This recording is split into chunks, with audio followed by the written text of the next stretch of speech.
this week, Matthew, it's Jermayne Lole. And so defensive lineman at 6'3", 310. And of course, I heard some comments this week from Sark just talking about there's not enough big humans out there. So you got to get as many as possible because there's just not enough of them.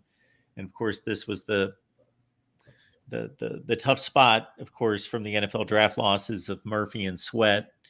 And so Lole comes in with a ton of experience, started his career in 2018. He's played a lot of football. And it's also kind of sweet that he's a flip from Oklahoma. Yeah. So we kind of traded blows there the last couple weeks with Dominic Williams deciding to go with Oklahoma over Texas. And then a couple days later, Texas fans are kind of like, we need someone. Well, you got someone. Your prayers were answered. You got Jermayne Lole. Like you said, he's been around for a very long time.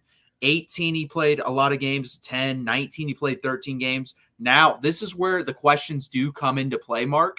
He does have some injury history. In 2020, he only played 4 games. 21, he was out. 22, 1 game. 2023, he played 12 games. So hopefully we can get back-to-back healthy years from him. I will say, though, in the season he did play at Arizona State in 2019, he was really good. Like, if we got this type of production, I think it's an actual upgrade over Dominic Williams. 13 games as a sophomore. 71 tackles, 10 tackles for loss, and 6.5 sacks. That's a very good year for an interior player. And last year was the second best year. 5 tackles for loss, 1.5 sacks, 19 tackles. I kind of expect that's the production you're going to get out of him. I don't expect the 13 games in 2019 as a sophomore. I think that was him at his peak health.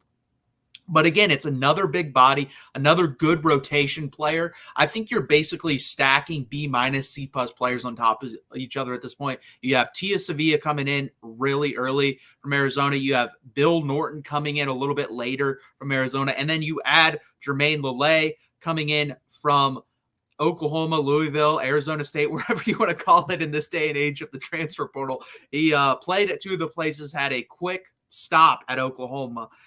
So I think overall, this is a very deep group. Again, I do not believe the top end talents there. Again, you're going to have a rotation of Alfred Collins, Vernon Broughton, Sadir Mitchell, Tia Sevilla, Bill Norton, and Jermayne Lole. They're all going to play. You're going to have a 6-man rotation that I think the max you're going to see out of those guys is probably 50 to 60% of the snaps.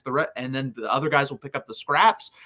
This isn't going to be Byron Murphy and Tavondre Sweat where they're out there 85, 90% of the time. On the high end, 95% of the time. And you're not going to have 2 guys with over 90 pro football focus grade. That's just not going to happen. I think you're going to have 4 to 5 guys that are going to get a decent amount of reps, and they're probably going to rank in, 70 to 80 range of pro football focus. So you're going to be a little bit weaker, but I think the depth is going to be a lot better.